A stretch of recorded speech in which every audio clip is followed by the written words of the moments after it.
let's talk about that for a second because we're kind of running out of time. But I think there've been the issue, with the commander in chief in your country, um, making it difficult for a lot of these people to travel over, right? What do you make of that? Because a lot of these teams that we just talked about, a lot of their citizens are not going to get visas. They're not going to be allowed into the United States. They may be allowed into Canada, maybe Mexico. Like so if you're in Mexico's group and you're playing all your games in Mexico, then you're more likely to your fans have a chance to be there. Yeah. But most of the games are being played in the United States, right? Yeah, it is an issue. It is a bit of an issue. So it's not just an issue from the standpoint of fans want to come watch the game, but there's even a commerce issue in the cities that are hosting these games. A report showed that about a lot of the hotels and the cities were planning for a boost in the economy, but not going to see that boost because I think it was something like 70% of the hotels that were reserved the reservations have been canceled by FIFA. So what happens is FIFA will come in and book a certain number of hotels and just block so nobody else can book them for that time. But as you get closer to the event, if you don't have the numbers, they have the right to cancel some of the reservations. It's all in the contract. So about 70%, they were saying, remain on field. All right. So just living, I live close to the San Francisco Bay Area where there'll be games here too. There was this high level of enthusiasm. There still is. We're going to get a little tourists. But really, there were two phases. One was when we started looking at those ticket prices and then the government situation. And then after the war in Iran, where everything spiked and people were just like maybe a little bit flabbergasted with American government policies.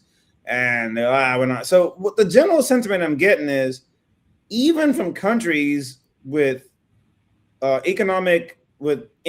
disposable income, so to speak, they're now taking a little bit of a stand. We're not going to the U.S.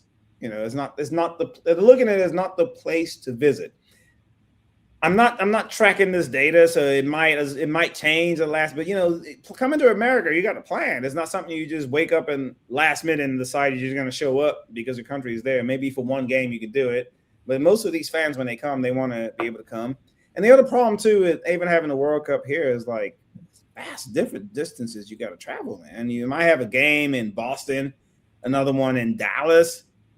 That's not a cheap ticket. And then maybe a third game in Canada or somewhere on the west coast of the United States. These aren't cheap tickets, man. The hotels aren't cheap. So I don't know.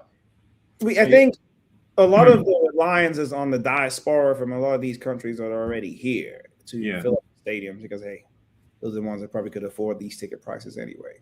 That's a good point you just made in terms of the distance. For instance, if you're in Mexico City, in Mexico's group, and you play games, and next thing your team qualifies, and the next set of games are in New Jersey, that's a whole different dynamic, man. Like now you have to travel from Mexico City to New Jersey. That ticket is not going to be cheap, especially with the jet fuel prices now.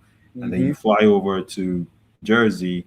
You got to plan a whole different set of accommodation and everything else that comes along with that. So that is a really good point, man. I think FIFA did this, but I don't know if they thought it through properly. Oh, they thought it through because the check is going to come for them anyway. They're getting paid regardless. So, and I think they got guarantees from the U.S. government from certain things. Yeah. Because I don't know, you were seeing they were giving Trump awards that were made up awards. Yeah, I saw that. Peace Prize awards. FIFA always wins at the end of the day because the sponsors are there. That's where they get their money from. The ticket prices are just, those aren't the actual real revenue. The revenue is coming from all the sponsorship, and the sponsors are going to be there.